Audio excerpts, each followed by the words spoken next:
Hello bachcho, so let's understand this question. The question is asking Bombay Telegraph and Courier 6 January in 1849. The task of the native newspaper and political association is identical to the role of the opposition in the House of Commons in Parliament in England.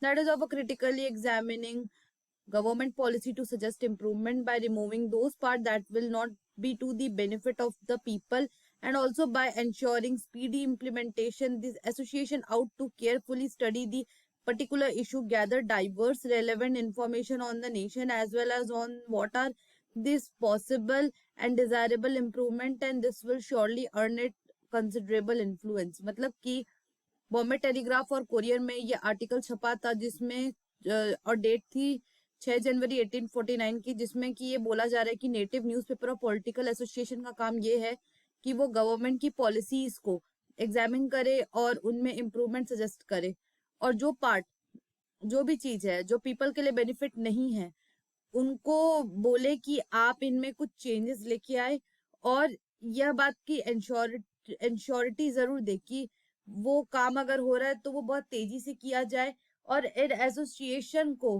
किसी भी issue को बहुत ही carefully study करना चाहिए, जिससे कि क्या होगा कि वो ज्यादा से ज्यादा उस बारे में रेलेवेंट इंफॉर्मेशन को गैदर कर सके। और गैदर मतलब होता है इकट्ठा करना, और उसमें और ज्यादा से ज्यादा डिजायरेबल इम्प्रूवमेंट का उन्हें सजेशन दे, जिससे कि एक उनको कंसिडरेबल इन्फ्लुएंस मिले। क्योंकि अगर आप किसी चीज में सुधार की मांग करोगे तो वहां पे गवर्नमेंट भी सोचेगी कि हाँ ये तो हमारे अच्छे के लिए बता रही है, तो इससे क्या होगा, गवर्नमेंट को भी फायदा होगा और वो सामने वाली पॉलिटिकल एसोसिएशन और न्यूज़पेपर को भी फायदा होगा। सो यहाँ पे क्वेश्चन क्या आ रहा है कि name any two native newspaper which they publish during the 19th century. तो वो कौन सी दो नेटिव न्यूज़पेपर थी, लोकल न्यूज़पेपर थी, जो कि उस टाइम पब्लिश होती थी 19th सेंचुरी में। चलिए इसे की कंसेप्ट देखते हैं। तो इसका की कंसेप्ट होगा नेटिव न्यूज़पेपर।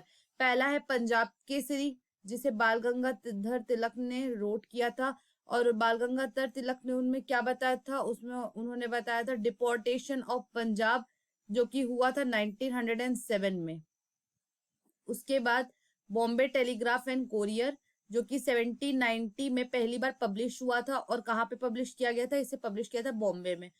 अब दूसरा क्वेश्चन यहाँ पे क्या आ रहा है, दूसरा क्वेश्चन है analyse the role of native press in arousing the statement of nationalism. मतलब कि प्रेस का क्या रोल रहा लोगों में देशभक्ति की भावना भरने में। तो चलिए देखते हैं। इसका की कंसेप्ट होगा रोल ऑफ प्रेस। तो जो भी आपका प्रिंटेड ट्रैक्ट्स और न्यूज़पेपर होते थे, तो उससे क्या होता था, न्यू आइडिया का स्प्रेड बहुत तेजी से होता था, और इससे एक डिबेट का नेचर भी पैदा होता था। वाई, मान लीजिए जैसे कि एक न्यूज़पेपर है, इसे पर्सन ए ने पढ़ा, फिर पर्सन ए क्या करेगा, पर्सन बी को बताएगा। मान लीजिए इस न्यूज़पेपर में लिखा है कि गवर्नमेंट ने ये पॉलिसीज जो है वो गलत बनाई है, इसमें कुछ सुधार होना चाहिए। अब पर्सन ए जाके पर्सन बी को बोलेगा कि देखो ये पॉलिसी गलत है, इसको गवर्नमेंट को सुधारना चाहिए। फिर पर्सन बी यही बात जाके पर्सन सी को बोलेगा, फिर डी को बोलेगा। तो ये क्या, ये चारों अलग पर्सन है, तो चारों के अलग अलग ओपिनियन होंगे। तो यहाँ पे इनके क्लैश ऑफ ओपिनियन से एक नए आइडिया का इमर्जेंस होगा। तो न्यू आइडिया इमर्ज होगा इन क्लैश ऑफ ओपिनियन में, और यहाँ पे डिबेट भी हो सकता है कि ये इस ए के अकॉर्डिंग ये चीज सही हो, लेकिन बी के अकॉर्डिंग ये चीज जो ए को सही लग रही है वो उसे सही ना लगे। तो सब जितने लोग होते हैं उतना ही उनके व्यू करने का तरीका भी अलग होते हैं।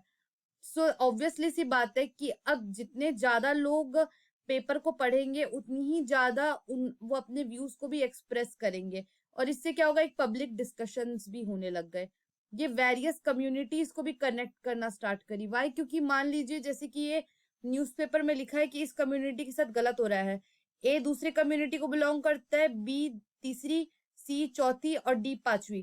तो इससे क्या होगा, इन चार अलग अलग कम्युनिटी को किसी पांचवे कम्युनिटी के बारे में जब पता चलेगा, तो इससे ये कनेक्ट फील करेंगे कि नहीं ये तो गलत हो रहा है, इसे बंद करना चाहिए। तो इससे क्या होने लग गया, इससे लोगों के मन में एक नेशनलिज्म की भावना भी जागने लग गई कि हमारा देश आजाद होना चाहिए, स्वतंत्र होना चाहिए, और एक स्वतंत्र और आजाद भारत एक अलग ही होता है, ये इनके मन में पैदा होने लग गया। इसीलिए गवर्नमेंट ने भी इनके लिए एक वर्नाक्युलर प्रेस एक्ट लाई, ताकि प्रेस के ऊपर थोड़ा सा कंट्रोल रख सके, जो भी वर्नाक्यूलर न्यूज़पेपर्स वगैरह रहते थे. So I hope this question has been clear to you. Thank you and best of luck.